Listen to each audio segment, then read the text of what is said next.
How are you guys? I'm trying to fix this dodgy little phone stand thing because I'm not good at these things. There we go. What an introduction.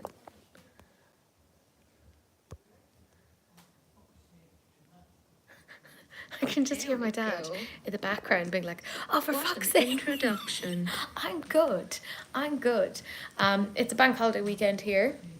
Hi, Lisa. How's it going? I can just hear my dad in the background being like, oh, for fuck's sake. Introduction. I can just hear my I'm voice good. back. It's I'm terrible. good. Hagar, how's it going?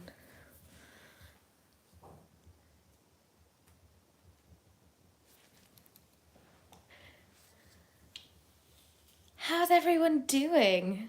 So this is it's been like a hectic few weeks.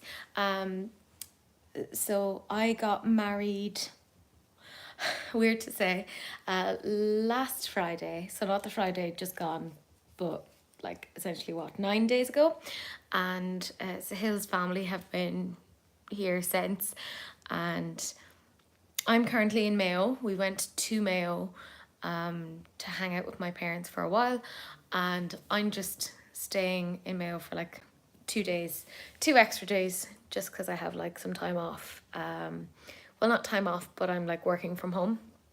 So I want to like write some lectures, and Sahil has his parents staying with us in Wexford, and they're going back on Thursday night, yeah, at like midnight. Like they're getting a taxi, so like it's been like super hectic, but it's been nice. And I have Cece next to me.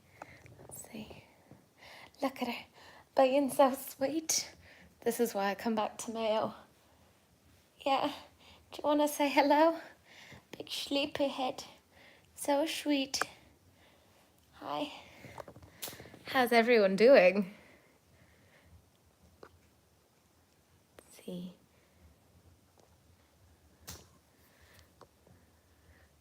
Franca, how are you?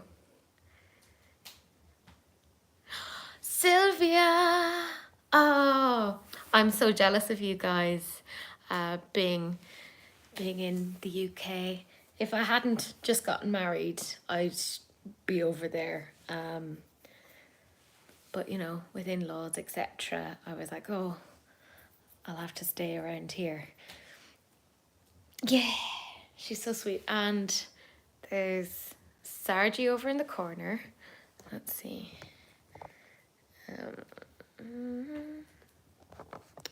Why won't you flip? Yeah, there's Sarge in the corner, who is grooming herself. And then there's another cat over there. You can just see the top of an ear, and that's Louis. So there are cats everywhere. Darcy was here earlier, and he was harassing me for chicken because that's what he does. It was really bad. My mother-in-law, because we're at my parents', she was like, do you have any kajal? And I, you know, like eyeliner. And I was like, I have none. Not here, not at my parents' house. I hadn't brought any makeup with me. And she was like, you have no makeup? And I was like, let's not discuss this. Hi, friends. Oh, Lisa, lying in bed with cats and dogs, that's how you do it. And also, Sylvia, you have to give everyone a hug from me, and give Miss a really uncomfortably long hug. She'll love it. You know, she'll really respond to that. My wedding ring. Okay, so this is the engagement ring, and then this is the wedding ring. So it's just, how do I put this? Yeah. It's just a very simple, kind of a silvery band. That's it. And then my parents-in-law got me lots of jewelry, like ridiculous amounts of jewelry. So they got me this diamond and emerald ring, and these like, yeah, it is really pretty, and this like diamond and emerald and gold necklace and matching earrings. How long has it been? Hagar, oh my god, 9 days 9 days. We haven't had a honeymoon yet. Sahil technically has. He went to London with his family. Unfortunately, I couldn't go because it's in the middle of semester time, so I couldn't take time off, which is, look, that is how it is. But it was also nice because he got to have some time with his family who he hasn't seen in 3.5 years because of COVID. But lots of things could have happened when they were in London. His younger brother is autistic, and he got, I think, overwhelmed in London because it's so loud and whatever, that he grabbed his dad's phone and just flung it into the Thames, and I was like, oh dear. So they ended up without one phone, and then he also ended up losing his mum's phone as well. Thank you very much, Hagar. Oh, no need for gifts. No, don't worry about it. Actually, we had the legal marriage on Friday the 21st, and then we had our nikah on the 22nd. So we went to the mosque down in Waterford for that. Yeah, Lisa, it was like super, super dramatic. Like every day that they were in London, there was something that had kind of gone a bit wrong. And I think, you see, they went to Edinburgh and then they came to Ireland, and then they said they would go to London first. And I was like, you ruined it by going to Edinburgh first, which is the absolute best. But yeah, they enjoyed Edinburgh. They've really enjoyed Ireland. We've been kind of showing them, or we had been showing them around Mayo, but I'm super behind with work because of everything. So Sahil said, oh, I'll go back with them, like with my family, a day or two early, and you can stay with your parents and you'll get loads of work done. And I was like, okay, fantastic. Because the house is just too cramped to get work done otherwise. All weddings need drama. It's good for the memories. Oh, Hagar. And the thing is, like, everyone's timekeeping was all over the place. Like, Sahil, when he got to the registry office, was just covered in a film of sweat because he was trying to organise getting his parents there and himself there and his brother there. And I was just like, I had been working that morning. So I was like lecturing on disability as a social construct because I'm teaching introduction to sociology. So my poor first year students had me sitting in front of them doing my makeup for my wedding while giving them a lecture at the same time, because the college, like, they have a rule where you can take up to 5 days off if you book the time off. Or no, you can't take, sorry, my brain is stupid. You can take 5 days off if you get the time back, like if you can reschedule the classes. But I'm teaching so many classes that it wasn't actually possible to do that because you have to do it within a time frame, and the students' times didn't match the times that I had off. So anyways, it was a whole thing. Yeah, Frank is laughing about the drama because I did a video a while ago where I was like, oh, I got my wedding dress on Shein, and I did. I absolutely did. I had a lovely white dress, and I have some pictures from the registry office. But the place that we went for our meal, they realised that it was like a wedding meal type thing, and they were like, yeah, Tracy, you can't wear a white dress because there's another wedding in that day, and we can only have one bride. And I'm like, oh, how very battle royale of you. Only one shall enter. So I wasn't allowed to wear a white dress in, but I had a nice dress as well that was pretty much the exact same design as my white wedding dress. And I just put that on instead. Like, I was kind of like, oh, that was grand, because I hadn't spent like a bomb on my wedding dress. It had only been like €40. So I was like, yeah, that's fine. But yeah, that was another thing, and Sahil was getting all upset of like, I wanted to see you in a white dress. And I was like, but you did. You got to see me in a white wedding dress at the registry office. But I went into the registry office, with my change of clothes to get changed, because I couldn't get changed at the place that we were, like at the hotel that we had our meal at, because they were like, you're not allowed in with a white dress. And I was like, oh, okay. So I went, and went back into the registry office to get changed, and they were like, why are you changing? And I said, oh, well, this place said that we couldn't, have a white dress. And they then named the dress, or they named the hotel. They were like, oh, it's this place. And I was like, how did you know? And they were like, yeah, they've been known for doing this before. And I was like, oh, okay. Thank you so much, Shahina. You're a star. Yeah, it's such a silly one, Hagar, isn't it? Like, I mean, I don't mind because I'm not very like sentimental on these things. I'm very like pragmatic. It's at the end of the day, it's just fabric. It's just a dress. And I think Sahil was a little bit more upset than me because I think he thought I would get upset about it. But hi Ilya, but I'm very like, look, whatever. It's a dress. Things will always go wrong at a wedding. You don't have to freak out. But I had quite a few people kind of going, you're so frighteningly calm. And I was like, yeah. But like, if the worst thing that can happen is that you're not allowed to wear a dress, I kind of think, not a big deal. The wine was fantastic, although Franca, Sahil was sitting right next to his parents. So, alcohol is haram. So he was like really widely being like, none of us drink on this side of the table because it is haram. I was like, subtle. Subtle. But yeah, like a few of his friends had it and a few of my friends had it. So it was grand. It was the perfect amount actually for the people that we had that were present, Franca. So thank you very much.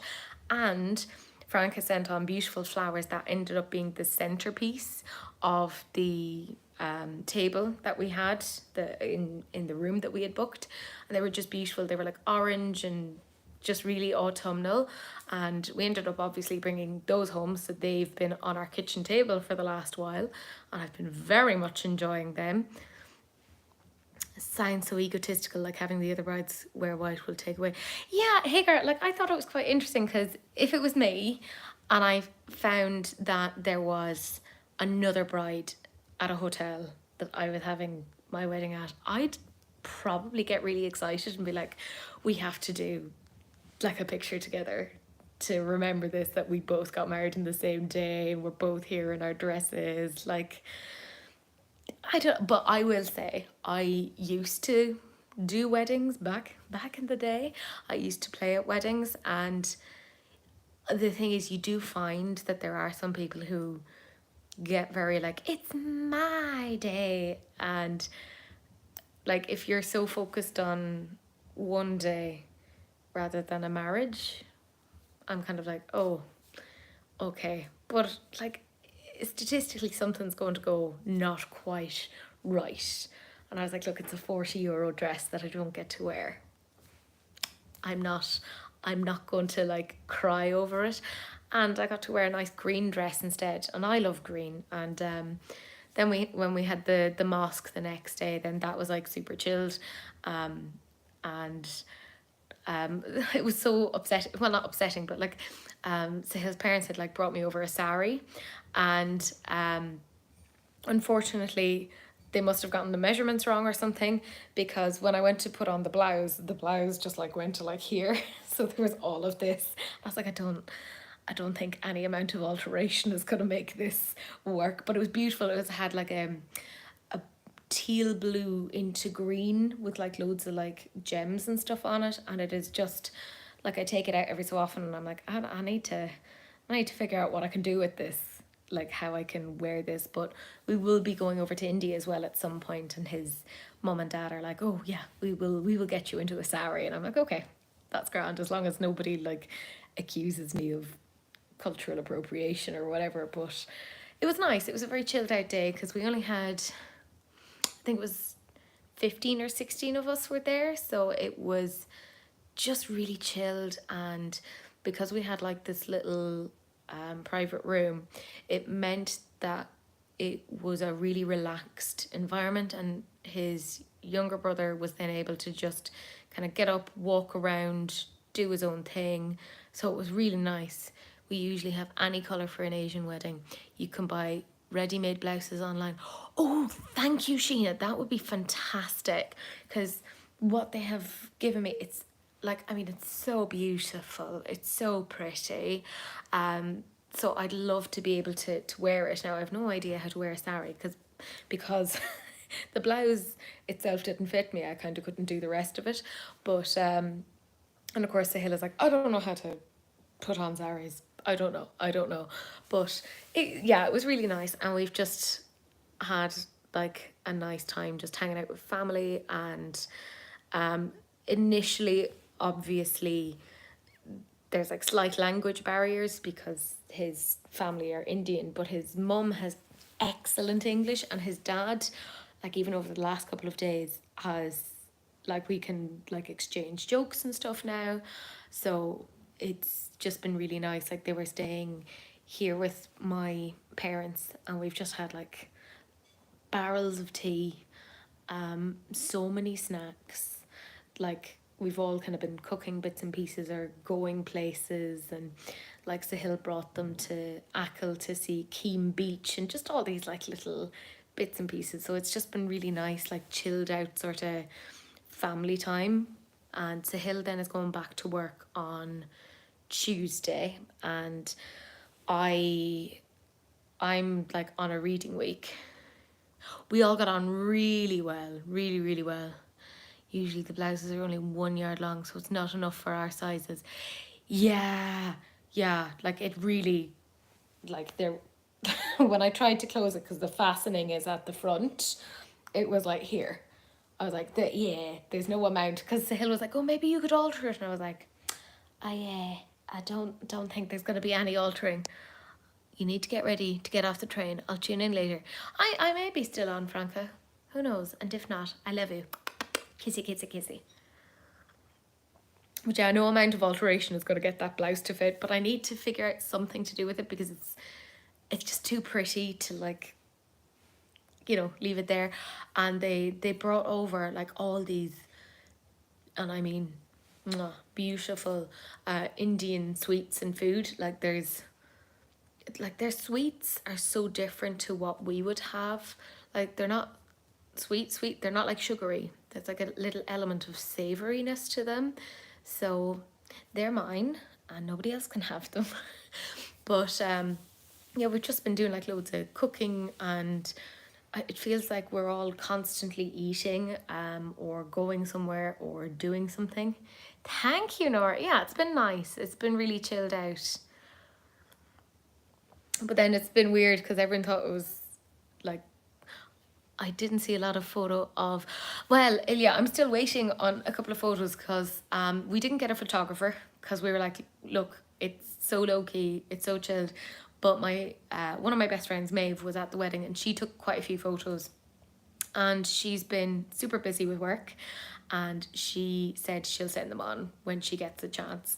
So I have like a few little bits of like me and like my parents together and me and Sahil.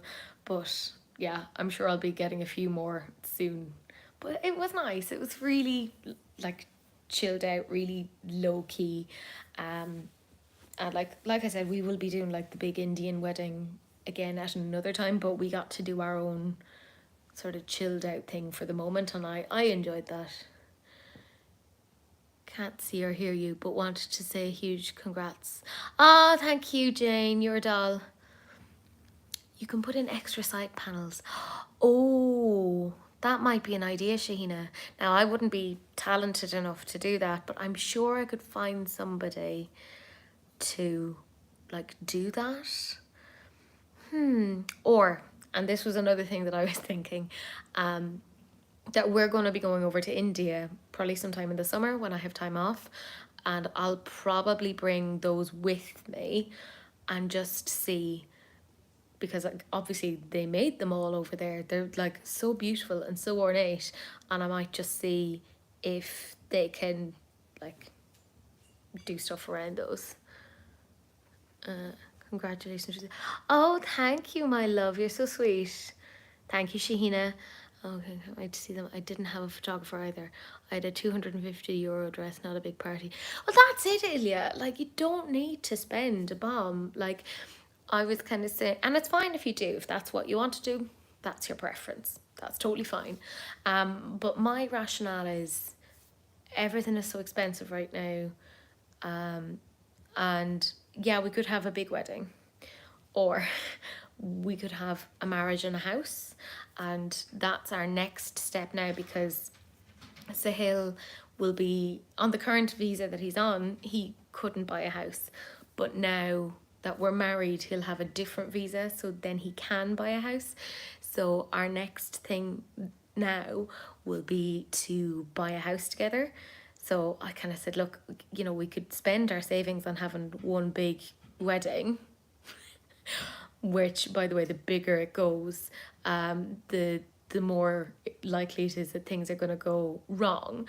Or we can have, you know, a house. I think you're right, Ilya. I think the party is more for your guests. And actually, that brings me to a second point. We decided that what we're going to do in probably 3, 4, 5 years' time is have kind of a party, sort of like a second wedding type thing, but just with like a meal, music, friends, etc., and do it on a bigger scale for people that obviously weren't at the very small thing, and we'd be better able to afford it then, because we won't have to be paying crazy amounts of rent. We'll hopefully have our own house, because we're spending twice what we would on rent than if we had a mortgage. So I'm like, okay, you know, it'd be much easier for us. Thank you, Lisa, you're a doll. Thank you very, very much. And then my cousins came over this morning, just before Sahil, well, like we all went out for dinner. Myself, Sahil, his parents, his brother, and my mum. Dad wasn't feeling well, so he was like, I'm staying at home and I'm hanging with the cats. And anyways, we went to Mount Falcon, which is like a really nice place nearby, and we went for food. But like they've gone back now this evening, but I'll be joining them again on Wednesday. I'm just staying behind just to get some like little bits of work done.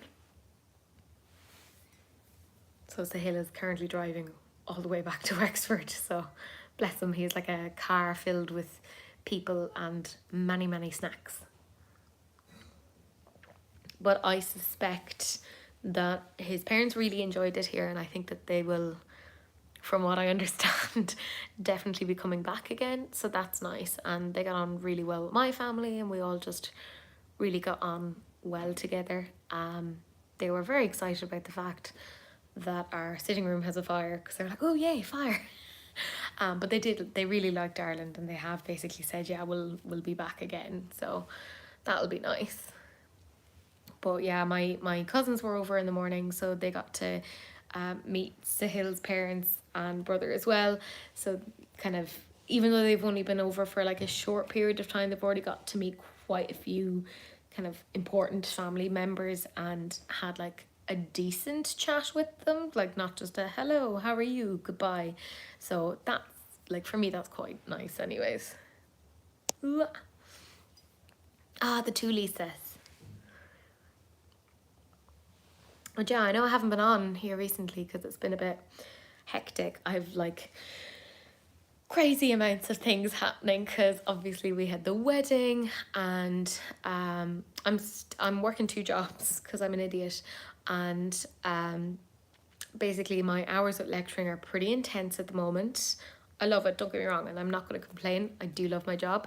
It just means that there's a lot of things I kind of can't do as a result. The book is finished. It's getting published soon. So it should be out just before Christmas. So 2021 release publication date. Thank you, Gillian. Thank you, Beth. I'm still waiting on more pictures, but yeah, it was nice. It was a chilled out day. But then I'm also part of I'm part of a task force around setting up behavioural psychology for education here in Ireland. So that's like a whole extra piece of work that I have to do. And then I'm presenting at a conference in like a little over a week if you go to India, definitely get some custom made Indian fashion to wear to feature parties. A nice salwar kameez is probably more practical. I think you're absolutely right. And I like my mother-in-law has already kind of said, oh, when you're over in India, we'll go do this, we'll go do that. And I'm like, look, I'll go with whatever you think. Yeah, Ilya, my problem is I probably stay a little bit too busy. Like I'm constantly doing things, and I probably need to learn a little bit more to like chill out. But I'm constantly thinking of things to do. But the book is done. That's coming out in December. I have a conference in like a week and a half that I've been preparing for. I'm part of a task force around behavioral psychology. I have the 2 jobs and I had the wedding.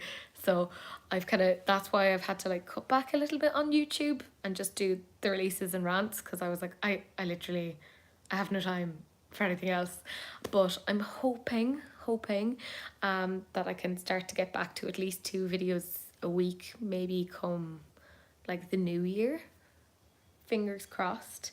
But yeah, it's been lots of stuff.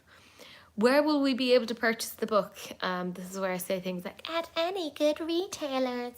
I know that Amazon have already started stocking, as in to, what's the word, pre-order it. But the publishing company is Springer. So they do like academic textbooks. So they would probably be the best ones to actually purchase that from. But I know Barnes and Noble is also stocking it. Ilya, in terms of what the book is actually about, I am by trade a behavioral psychologist, and there's a particular section in behavioral psychology called relational frame theory.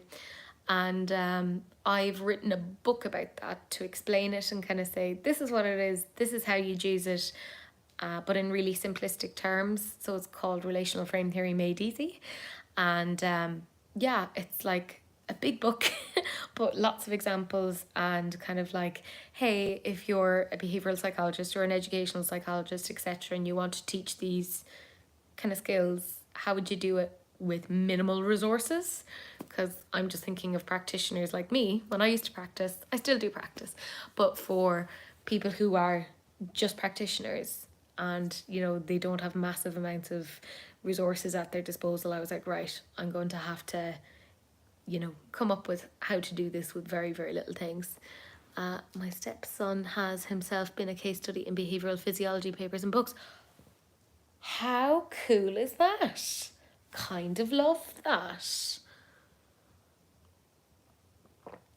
Yeah, so Ilya, like it's called relational frame theory, but everyone thinks it sounds like really complicated, so it puts a lot of people off. So my whole thing was, nah, let's demystify it. So I was like, yeah, let's do this. Let's make it be fun. But I've loads of like little Easter eggs in the book.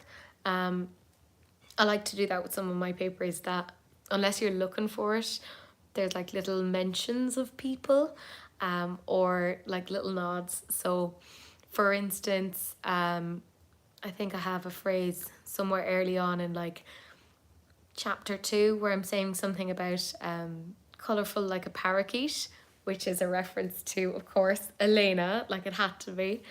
Hey Manuela, how's it going? And I have a phrase in the book, in I think it might be chapter 3, that says like Tia is a kuningatar, which is Finnish for Tia is a queen. So just I have like little Easter eggs in there of like references to people, or like little things like that. Well, thank you, Manuela. Yes, it's been a hectic couple of weeks, and I'm super tired because I'm still giving like 20 hours of lectures a week, which is super intense. Like even trying to get all of those prepared and written, and then the wedding, and then having in-laws over, and I mean, like I'm not complaining or anything or saying, like, oh, in-laws, they're great, they've been great, but it's always like I want to be able to give them more of my time, but I kind of feel a bit frustrated that I have to go to work because I'd love to like be doing little bits and pieces. But at the moment I'm just in my parents, just finishing off pieces of work for this week really, because I have like a bank holiday weekend, and I'm like, okay, I can actually maybe get some bits done and maybe get a little bit of a head start. That's what I'm like optimistically hoping. Plus I'm surrounded by cats. What's my mother-in-law like? She is so sweet. She's really, really nice. She's a very gentle sort of a nature.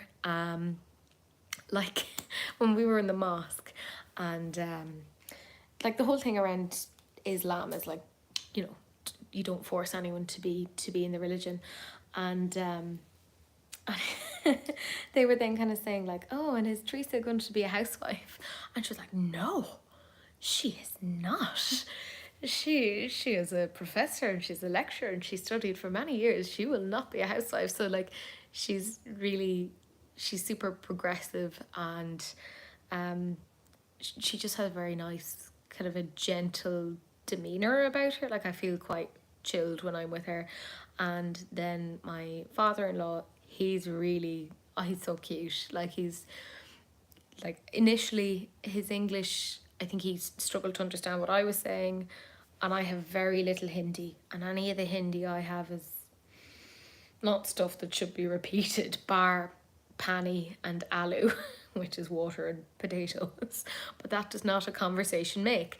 But he's really sweet, and I think we've figured out how to converse and communicate with each other quite well now.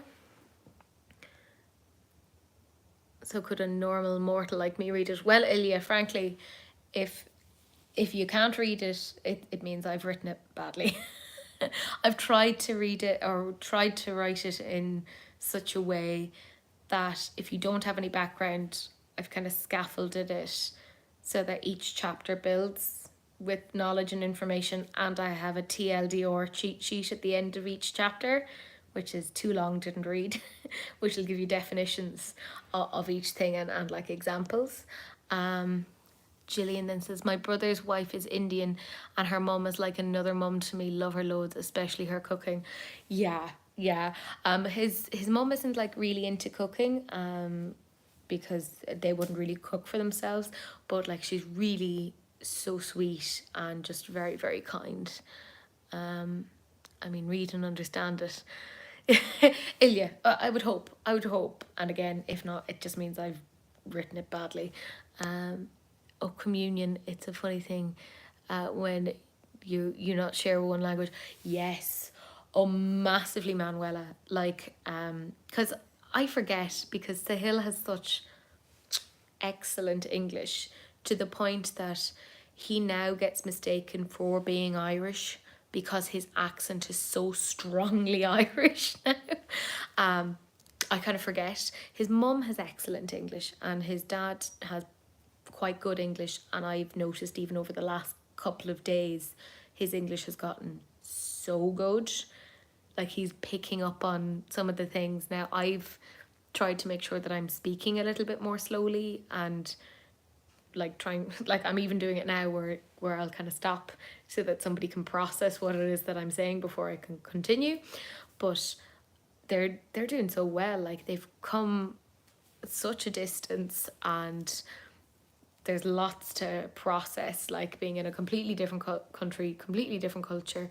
I mean, I felt really bad. We went for dinner earlier and we asked, you know, it's like, it was a small sort of a restaurant that we were at, and they had a set menu, and we asked, oh, do you have any rice? And they were like, no, we don't have rice. And like, they would have rice with every meal. It's like breathing to them. So they were like, why is there no rice? And I said, look, you know, they were like, they give us chips but no rice. And I was like, look, the way that we feel about potatoes in Ireland is how you feel about rice. And they were like, that makes sense. You do put potatoes and chips with pretty much everything. And I'm like, yes, this is our lives. This is what we do. I've never had so much rice in my life in the last couple of days. Like, just constant basmati, just going backwards and forwards from the kitchen.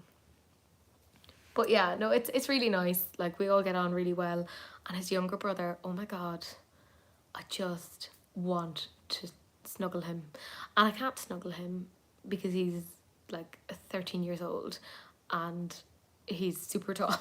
He's already way taller than me, but he's just so sweet. He's adorable, and he has a wicked sense of humor. Like, he's so funny. Do you think you could ever write a fiction book? I don't know. Like, I liked that what I was writing was all factual, and I think because it taps into my teaching bit, I was like taking kind of concepts and trying to explain them in a more understandable way. So I was tapping into the teaching bit, which I enjoy. I don't know if I could make something up though. That's my problem, because I wouldn't be great with those sort of aspects of things. Now, my friend Maeve, she got a book deal recently, and I love her so much. She is a very talented writer, and she's doing like a fiction book, and I'm super excited. She's going to be publishing with O'Brien Press. I don't know. I don't feel like I'm imaginative enough to do fiction. I'd love to be able to do it, because I do actually enjoy sitting down and doing things. Like, I am one of those people that if you give me a task, I do really enjoy doing it. I like having projects and finishing them, but I just don't know how much I could kind of manage doing something more abstract. Are there any Indian restaurants in the area? Where I am right now, Mayo, there's like two, and I went to one of them. Dreadful, so bad. Like, their meals, I think they get spice mixed with heat, and all the meals taste the same. And I'm like, spice is for flavor. You don't have to have something just be hot. And then I haven't been to the other one, but I've heard from other people that it's good. But I'm also a bit like, you also told me the other place was good, and that was not good. We've found there's 2 or 3 places where we're living in Wexford, and one of them is meant to be very, very good, but we don't really tend to eat Indian like when we're in Wexford, because Sahil gets annoyed because he's like, I can cook better than this, and I will do that myself. And I'm like, oh, okay. But we went to an amazing Indian restaurant in Dublin with my aunt, because she recommended it, and she was like, I'm bringing you out for a treat. And it's called Ananda. So Ananda, which I can't remember, but that's Hindi for, like, I want to say mountains or food or something. Sahil is probably like, what are you talking about, Teresa? But that was beautiful. If you're ever in Dublin and are looking for a good Indian restaurant, you go to Ananda, because Sahil is super picky, and any Indian restaurant we've ever been to, he's like, no. And he gets really angry and he storms out, because he's very particular about his food. But that was really nice, and you know that he liked the food because he didn't say anything during the meal, because he just gets like stuck into it, and it's like just sitting there being like, yeah, this is good, I'm happy. So I thought that was quite funny. But yeah, like the west of Ireland, where my parents are from, wouldn't really have like many properly Indian restaurants. They'd have like the we're trying to do Indian, but we don't really know what it means sort of restaurants, you know. So different success rates. But where we went, it was just like sort of like it's very pretty, and that was part of why I decided we'd go there. It was more to be there for the grounds, etc. But they had no rice, but they had a very limited menu, and that's partly because they've like really struggled since COVID. A lot of places locally have had to shut down between that and cost of living, etc. So they've really pared back their menu just to obviously manage the costs, etc. Yeah, Ilya, like it's impossible. Like if you're in, say, somewhere like, we'll say Birmingham, no problem. You'll find very good Indian food. Same if you're in Edinburgh, you'll find good Indian food.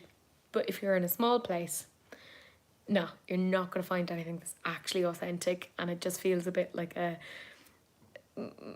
I think Sahil kind of gets a bit annoyed because he's like, it's a smack in the face, because he gets annoyed because a lot of the Indian restaurants aren't actually run by Indian people, and he's like, what even is this? Like, what am I being served? And it's just one of those things that Sahil gets really meh about, because he's very passionate about food. But yeah, it's an interesting one. But yeah, it's strange to think now that we've been married for like 9 days, but we haven't really had much alone time since, because obviously we've had family around since we got married. It's the same problem with Chinese food. My stepmother is Chinese, and she hates all local Finnish Chinese restaurants, but she will eat everything. Yeah, that's fair. That's exactly how Sahil is. Although he won't eat it, he'll get really like, that's not correct. This is not, I'll make something better myself. And he's very, very good at cooking. So he'll just kind of storm off and be like, I'll make this myself. The best Indian food I've ever had was in London. I'm not surprised, Lisa, because like anywhere that you go where there's like essentially a melting pot of lots of different cultures, you'll find that people are just kind of coming up with the best things. Like the best like foods I have had in terms of like Indian foods, etc., have always been in cities, bar what Sahil has made for me. But his parents are now like, you have to come to India, and they've been inviting my cousins, my parents. They're basically inviting everyone they meet, kind of being like, come to India, come to India, come stay with us. I haven't found a good Indian restaurant here, and I live in a city. Ugh, yeah, there are Indian pizza delivery places here, which makes us a curry pizza. Oh, that does not sound good. Ilya, where are you living? Well, I'll send Sahil over to you, and I'll get him to make you dal.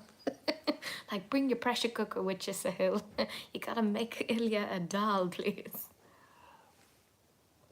Yeah, to be fair, it's so difficult. Like, even in Dublin, like I've had a few like not great Indians. We have a couple of Indian restaurants run by Indian families. Not yet tried them, heard good things. Yeah, I think the key is if it's actually run by Indian people, then you'll get proper like Indian food. I'm from the Netherlands but live in Stuttgart. Ah, lovely. Well then, myself and Sahil will come over. We have to go over anyway to see Franca at some point.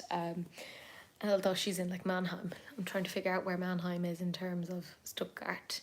I think there is quite a distance. But well, I'm just like inviting myself over. Thank you so much, Sue. Yes, we had a very, very chilled out wedding day. I lectured that morning and turned up in front of my students with hair curlers on. And also, can I just say, my students, I know I'm very biased, but they are the sweetest. And I don't want to talk about it like in a patronising way, because they're all like adults, but like they've just been so lovely and so sweet. Like I turned up on the Friday morning, the day of my wedding. I had to go in, I had to lecture, and I turned up for my 9 a.m. lecture to my first years, bearing in mind that they've only been here for a few weeks. This is their first college course. And they had a bunch of flowers left for me and a card and like some chocolates. Like, how sweet is that? Like, first years. Like, they've only just started their course like a couple of weeks ago. And I obviously was never expecting anything from them, because I mean, they're first years, they're trying to get their heads around this new course and, you know, try to understand what's happening and make friends. And they just went and did that, and I was like, oh my god, that's so sweet. And then my third years, they got me like this lovely like little dish and like some chocolates and bits and pieces, and I got flowers as well from other students. And I was just like all of my students got me something, and I just thought it was really so kind of them. Like, again, you know, students, it's not like they have like massive disposable incomes, but they went and did that, and I just thought it was really, really sweet. Oh, fantastic. Well, Mannheim isn't far away from you, so fantastic. I'll get Sahil to go on a food run. We'll pick up some lentils, onions, tomatoes. We'll make you a dal. Um, I'm not off on honeymoon, Sue. Because it's in the middle of term, like it's semester time, so I can't take time off, which is fair. Let's be real. You can't just have a teaching job and be like, I'm going to go off now for a period of time, even though the students have to have their lectures, because nobody else can do the lectures that I'm doing, unfortunately. So I'm still in work. I went to work the day that I got married. I went to work the Monday after I got married. Sahil has been off. He took some time off because his parents are over and he's been kind of bringing him around. He kind of went on a honeymoon. He went to London with his parents to show them around, and it was just really nice because they hadn't seen each other in like 3.5 years because of COVID. So they got to have some bonding time. But for now, there is no honeymoon. We're putting a pin in it until we can afford it. I've had some car issues lately due to an accident. I won't get into it, but like it's 2.5 grand worth of repairs, and I'm like, do I want to do a honeymoon or do I want to be able to drive around? So we've kind of decided, look, we'll pay for the car and we'll do a honeymoon at a later point when I'm not so stressed out with everything else, because I won't be able to enjoy it. But the word Maldives has been thrown around, and we were kind of saying that when we go to India, we might go from India then to the Maldives and then back home as a potential honeymoon. But I'm not a very traditional person, so we haven't done anything traditionally. So we're like, yeah, we don't have to do the honeymoon straight after getting married. Like, that doesn't have to be a thing. So that's the way that we're conceptualizing it at the moment. Isn't it, Ilya? They're so sweet. Yeah, I know. So I've missed doing releases and rants because obviously I had my parents-in-law here. I couldn't just be like, hey, bye. I'm gonna go off now for a couple of hours and film, and I'm also not gonna talk to you for several hours while I'm editing because it takes me a disgusting amount of time to edit releases and rants. So I was like, okay, I'll just I'll wait until this is all settled. And it also coincided with Tia actually being in the UK. So Tia's getting a holiday, and I'm just making sure that the in-laws are taken care of and that they're enjoying themselves and that I'm getting my work done. So yeah, for the moment, no honeymoon, no break, but I'm quite content. I'm quite happy with where things are and what we're doing. But they brought over like beautiful gifts and everything. Like they brought over watches for my parents. So, because Dad, it was, yeah, the morning of the wedding, Dad was like, you keep getting presents, Teresa, that's not fair. I want presents. I should get married again. You know, standard, like, dad jokes. Like, and I was like, that's cute, Dad. And then they arrived, and I didn't get to meet Sahil's parents until I was actually marrying him because we spent the night apart. But they handed over like watches to my parents, and Dad of course was like, oh, I actually get a present, this is amazing. But they brought over like beautiful necklace and earrings, and they gave me like this diamond and emerald ring, like it's gold as well, so it's super fancy, and like a watch and all of these other things. And I'm like, I'll give you food. But they've been here. They came to Mayo to obviously hang out with my family, and they are beyond excited that I have as many cats as I do, because they were like, oh, Mohammed loved cats and you love cats. Ah, it's meant to be. And I'm like, okay, I'm really glad that this is the way that you're interpreting it, and not that I'm insane for having a million cats, because that is the goal.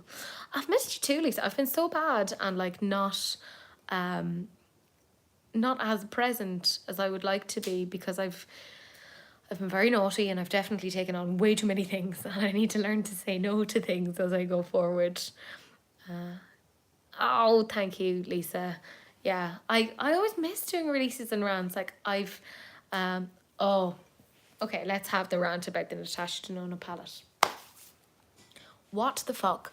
Where's the depth? Why is it so ashy? Now, I talked to Transtopia about this because I like Transtopia and she's a doll. And she pointed out something and she said, this is actually going to work out really, really well for people who have like an olive sort of a skin tone. I was like, oh, actually, yes, that could work for that. That is the one pass I'll give it, you know? But the swatches, the fuck? How is that not Natasha Denona quality? And this is coming from, I don't want to say I'm a Natasha Denona stan. Can I also just say, why is Natasha Denona so difficult to say fast?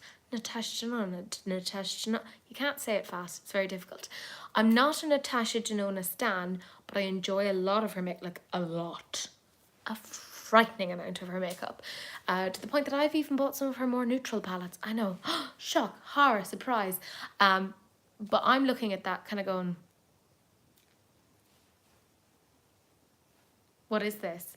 Because the swatches look ashy. And I'm like, you are an MUA. What's with this? How is this going to work for people? I just... And if it's going to be her standard price of like, what, £65, whatever, £58 usually. Oh, no. Just go to Essence. It looks like it's the same sort of quality of swatches. I know, such a bitch. Yeah, the swatches looked so dusty, like dusty. Like it looked like the Queen of the Damned had just been staked. Like we had just watched an episode of Buffy and they just took the ashes of the recently staked vampire and were like, okay, let's make this into an eyeshadow palette. Actually, do you know what? I'd buy that. That sounds interesting. What's this pigment? It's insert vampire name here. But yeah, I just felt very left field from them. I'm like, I like Natasha. I like a lot of her stuff. I even bought the Dream palette there recently because I had what can only be described as a moment of madness. I bought a lot of neutral palettes recently. I don't know what happened or why I was doing this thing, but I think I was like, I'm going to be a bride. I'll be a bride. I'll do the bride thing. They do a lot of neutral. I do neutral. Blah, blah, blah, blah, blah. And of course, I was like, I fucking already have shit that I'm going to use. I ended up using stuff that I loved. Everything that I kind of used was like bronze that I adore and I knew was going to work for me well on that morning. But I bought a lot of like neutrally palettes recently, including like a Patrick Ta one, you know, the kind of mauvey toned one. I don't regret it because it's more things for Teresa to have. But yeah, I really want to get the Beauty Bay one. I haven't gotten it yet because, as I said, the car is booked. 2.5 grand, well, 2.6 grand of work that has to be done. So I'm like, I can't go around pissing about on like stuff at the moment. So there won't be any makeup buying for quite some time. But that's okay because I already have way too much. I need to chill the fuck out, you know? Like, that's just the universe kind of saying, Teresa, calm your tits. Your tits are flapping and they need to stop it. Yeah, honestly, Beauty Bay, like, fuck them. Like, everything they do, like, sometimes the colour stories are a bit, like, out there and I don't 100% always understand them, but I know that what I get will work and that the quality will be there. And for that price, I'm not going to complain. Like, the new 42 pan palette, you know, the neutrally one, I'm kind of looking at it and I don't know what's happened to me. I don't know what, but I'm looking at it and I'm kind of like, I kind of like this. It's cool tone neutral. There's like a pinky purpley element to it. I don't hate it. There's a white in there. There's a black in there. Bastards. Like, they've got me. Like, anything that they do, I just kind of go, yeah, yeah. Yeah, I think I might do a palette bingo once I get back into these things. Oh, yeah, Manuel, I bet it looks gorgeous on you. Do you think they will send it to you? I don't think so. No, they were very good to send what they actually did. I'm still a little bit shook that they did. But I think like that was like a once in a, well, no, not once, a twice in a lifetime sort of thing. And I'm very, very grateful for it. But no, I don't think so. And that's fine. I will buy it myself at some point, or like, you know, teach Cece to do a heist. She's so cute. She's currently like facing into the couch for some reason. Have you been put into the naughty corner? But you're so sweet and I love you. You try and tell me she's not the sweetest little smooshy bear. I'm a terrible mama. She's been giving me loads of kisses. Do you want to come over here and cuddle me? Because I love you. She's like, you abandoned me. I'm sorry, I don't want to abandon you. Just the bad landlady won't let me have a cat. Which is sad. Don't talk to me about Black Friday.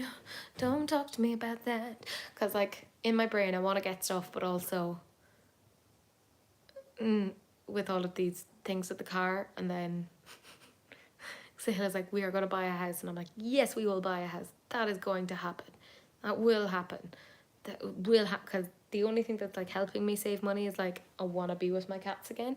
But yeah, the Black Friday sale, I think there's going to be... Like, if I was you, Lisa, I would just, like, pre-fill my cart with things that I want so that I could be, like, ready. That's definitely the advice of somebody who has, like, issues. Actually, don't listen to me. Don't take any of my advice. I am not to be trusted with such things. But like, even right now, Boots has, like, a thing of, like, 20% off premium beauty, and there's a few things I'm looking at and I'm like, but I'm like, don't, just chill out, Teresa. Like, just wait. Like, save your money. Don't be an idiot. Just wait. And then I showed my mother-in-law my makeup room, and she was like, oh. So she went in and she was just, like, taking pictures, and she was like, I have to show everyone at home my daughter-in-law's makeup room, and you have such lovely things. And I'm like, because I have a problem.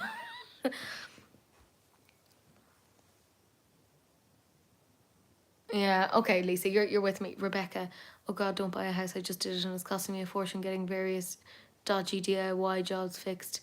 Eye-watering bills. Ugh, yeah. I think the only problem is that in Ireland, the rental market is impossible, and the house that we have, the rent that we're paying on it is so much more, like, at minimum double what a mortgage would actually be. And our neighbours are a nightmare. Our landlord is not great, and it's impossible to find anywhere to rent as it is. But there's also, it's not illegal to tell people they can't have pets. So we can't have our cats. Like, thankfully my parents have taken our cats, so that's been it. But, like, it doesn't matter if they're, like, emotional support. Like, I tried to explain, I was like, I'm autistic, I need my cats, they help me regulate. So I've been miserable for the past couple of months, just unable to emotionally regulate because I don't have my Cece around. I know, I task you with so much. She's like, I keep you sane. Oh yeah, Rebecca, when you lived there for you, I can only tell you it has gotten more insane in the last couple of months. Things are a lot cheaper in Northern Ireland. Yeah, they would be in Ireland, and in many European countries it's cheaper to buy a house. Rent is 3 times. Yeah, you're absolutely right, Ilya. Like, that's the issue, and we just want to have kind of a house that we can, you know, make our own. Maggie, how are you, my love? Yeah, the mortgages, it works out cheaper, and, like, yeah, I mean, it depends on, like, what you buy, and, like, here you have to say, like, the energy rating of the house, and, like, we've already agreed that we're not going to buy anything unless we have, like, an engineer come and look at the house and, like, survey it and tell us what issues there are, so that we kind of go in with all eyes opened of, like, okay, that's going to cost this much to do, we're going to have to, like, take out windows or do whatever. Like, obviously the dream would be to buy a house that's, like, perfection as it is, but the reality is you're probably going to have to get a house and, like, put in new windows and maybe check on the electrics or whatever. But the less that we'd have to do, the better. Like, if it's going to cost massive amounts of money, and they're asking for a massive upfront price, then what's the fucking point? You know, we're not going to do that. But same here in New York. Yeah, that's the thing. Like, the property prices are insane. At one point, they had a house here in Wexford, and it wasn't even like an amazing house. Like, it wasn't. It was filled with garden furniture for €4,900 a month.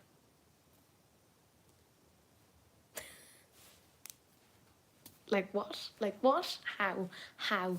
How? Like, you should see, like, some of the properties that I go on to, because I take a look, because I'm like, okay, I'm always looking, because I want to be with my cat. I want to be, yeah, that was nuts, wasn't it, Ilya?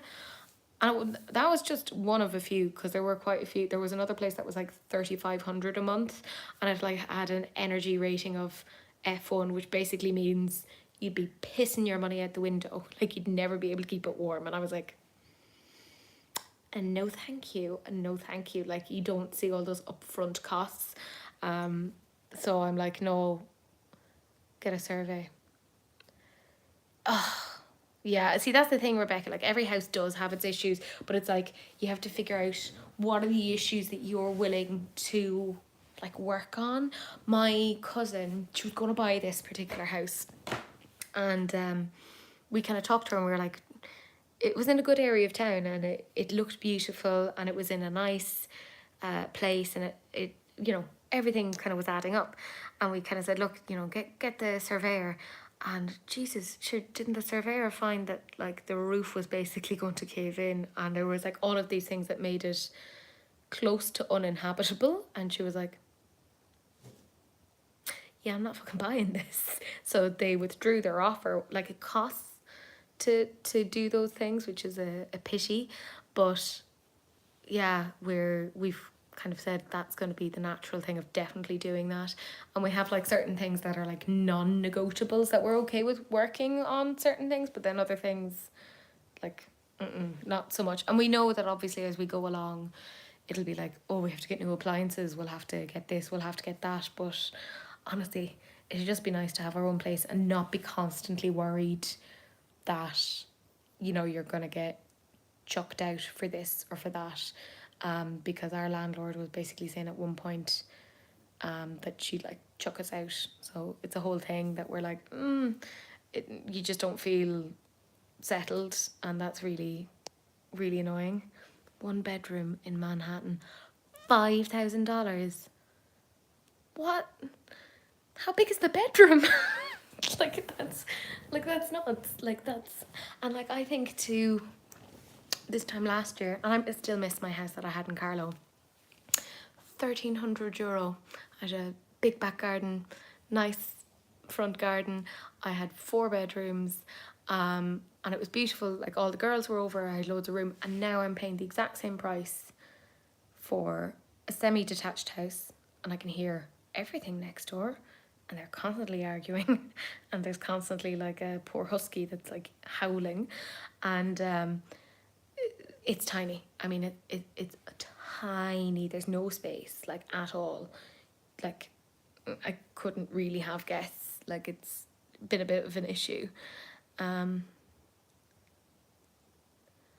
yeah, Maggie, you're right. Like, you would fix it up. Like, you have to understand that you are going to buy a house and you're going to fix it up. That's the nature of it. I was bidding on a new build but got a survey, and it turned out the floors were on the verge of collapse. And the whole structure, shut up. Shut up. That's the thing. We've had a thing here in Ireland recently where there were these houses that were built 10, 15 years ago, and the concrete blocks were compromised. There was mica in them, and they're just falling apart. Like, you cannot live in the houses. So like, it doesn't really matter how old the house is. There could kind of be issues with it, but my God, for the floor to be totally unstable, that's kind of creepy. I was having a nose, and in the southeast England, private rent was about £1,000 a month. Council was £500. That was almost more than my wages when I was working almost full time. Yeah, they're actually taking the mick at this point when it comes to rent. Like, it's nuts.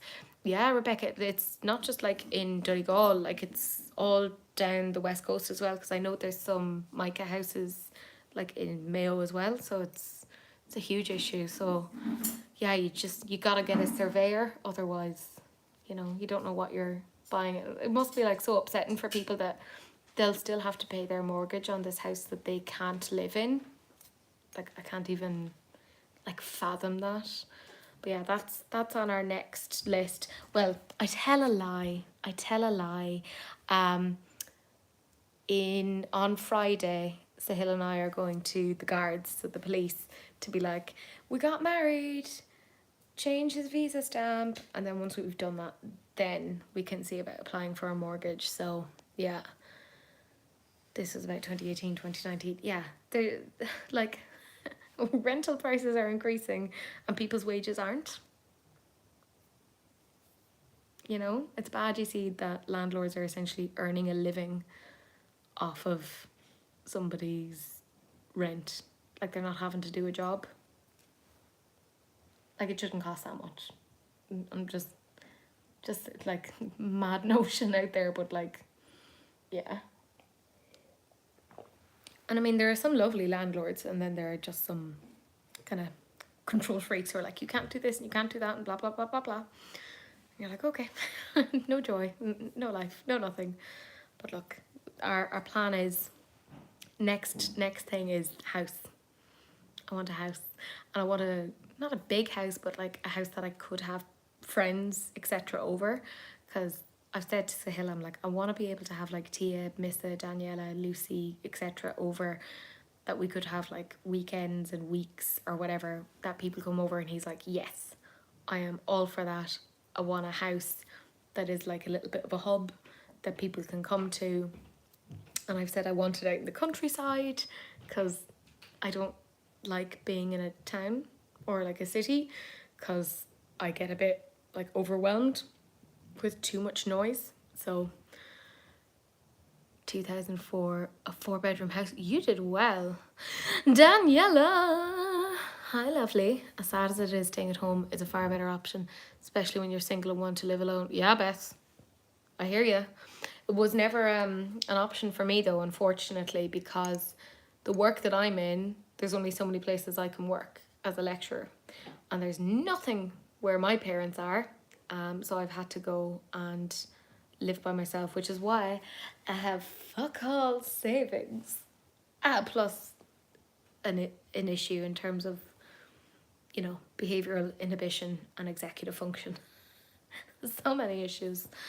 Shan XO had a crazy story time about renting her granny's house out, and it ended up being taken over by meth dealers, and all the stuff got into the walls, and they had to shut up. That's off. Actually, my aunt owns the house, and she had somebody who said they were just going to rent through the winter, and then when it came time for them to leave, they were like, we want to stay through the summer.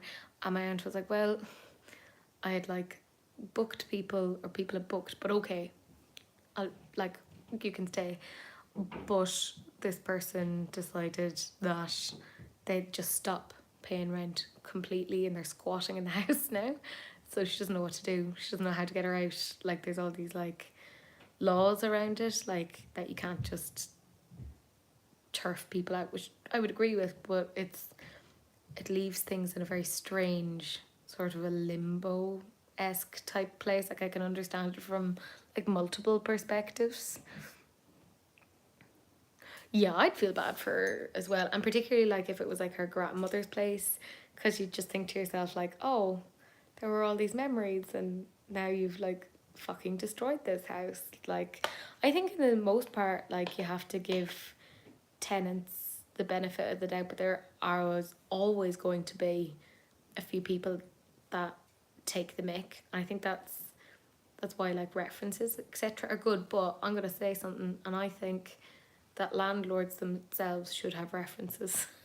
Like it should be that, you can contact former tenants and be like, what are they like? What are the landlords like?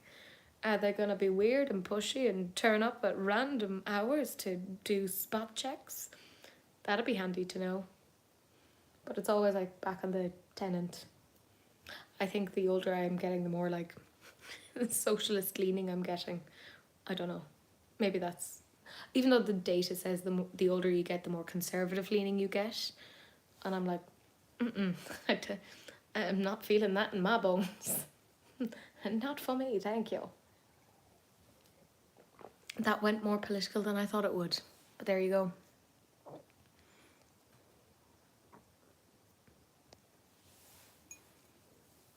I love that I started this live and it was somewhat light out, and now I can see a half moon. Because it's fully dark here. Something about clocks going backwards. Oh, Rebecca, like I feel like every morning I'm just waking up like a ball of fury. My poor students, because I inevitably have like a little mini rant about whatever is going on. Like, it makes sense in the context of what I'm talking about, of like, you know, I'll talk about like, say, Maslow's hierarchy of needs, and how, you know, to be a self-actualized, fully fulfilled person, you have to have, you know, self-esteem. And to have self-esteem, you have to feel love and belonging. To feel love and belonging, you have to feel safe and secure. To feel safe and secure, you have to have all of your physical needs met. And I'm like, are we not thinking about those who are like lower down in society socioeconomically, and how that's impacting all of their mental health because they don't have health and safety and their physical needs being met? So how are they gonna get to the further parts? Like, so I always end up, not always, but I often end up having mini rants in my lectures of like people getting disenfranchised further by the way that society is structured. Like, I gave a lecture recently about disability and social construction, and how disability is like a physical fact. It is, but a certain amount of it is socially constructed to make people more disabled. So like, even the very fact that you have to go and apply for disability allowance and constantly come back and say I am disabled, that's disabling in and of itself. That a lot of buildings aren't designed with disabled people in mind, that if you go shopping, for instance, and you're autistic, everything's too bright, too loud, etc.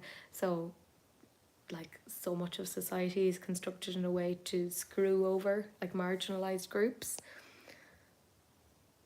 Tory backing bankers. I read that as Tory backing wankers, which I would also agree, who made massive profits when Truss tanked the economy. I mean, WTF, I can't even, like,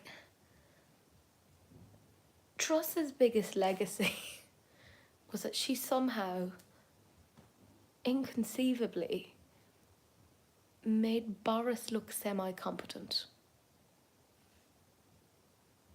Which, how? And I know Boris was saying like he'd have his hat in the ring to go back as a prime minister, which was nuts to even think that that was even being contemplated. And now it's Rishi Sunak, and I'm just like, I liken it to kind of being asked, do you want to be shot in your left leg or your right leg? Neither are fantastic options. Like, no Tory is a good option. Like, none of them. Like, just get rid. Like, but I can't understand. I feel so frustrated for people in the UK, because there's so many people that I care about that this isn't what they want at all, and they would have never voted for any of that, and they're just having to go with majority rules. And don't get me wrong, I love democracy. I think it's great that we can vote for things, but obviously there are times where people have been completely misinformed, because that's what politics often is just like whoever has the best marketing team and the jazziest slogan. It has nothing to do with like ethics or anything along those lines. Like, I mean, there's loads of studies that show that politicians generally have like less empathy than general than the general population. They're more likely to have like higher rates of sociopathy, because you'd have to, because you're doing all these things to screw over whole chunks of the population. And if you knew that what you're doing is disenfranchising people and you had empathy, it would really, you wouldn't be able to do it. Like, you wouldn't. So I don't get it. Like, sorry, that was my weird rant for the day. I hope Ilya's got herself some coffee. My tea is starting to get cold. I got a text there from Sahil because I was telling his mum while we were at lunch today that I was like, Boots have 20% off of their premium beauty right now. So let me know if you want anything and I'll buy it for you. So she's apparently constructing a list, my kind of lady, because she's gone back to Wexford with Sahil because I'm staying here to get some work done. So Sahil just messaged me kind of saying, I've told Mum she'll write a list. We'll let you know when we get back to Wexford. So they're obviously still driving because it takes at least a minimum of 6 hours to get from Mayo to Wexford.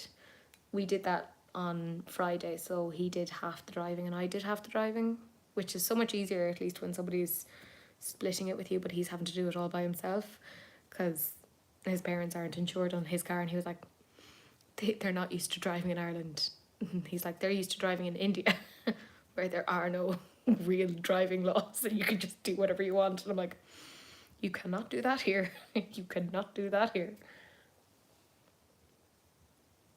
But his parents seem to have enjoyed it. They're like, yeah, we're going to come back again. Irish people are really nice. I'm like, great. Because you're always like really aware of when somebody is coming from another country, you want to make sure that they're enjoying things and they have a really nice time, and you know that there's no kind of feelings of being an outsider. But thankfully they said that they've had like a really, really nice time and they're like, yeah, we'll be coming back and we'll be staying with you again. I'm like, okay, great. Hopefully we'll have like a bigger house so that you're not like totally squashed, because I just feel like the house that we're in right now, we're like on top of each other, and I'd like for them to have like a bit more room and space, because like even like for like my brother-in-law, like he's a young boy, he's 13, like I'm sure he wants like some amount of space, but for now we are renting. What are you doing, Sarge?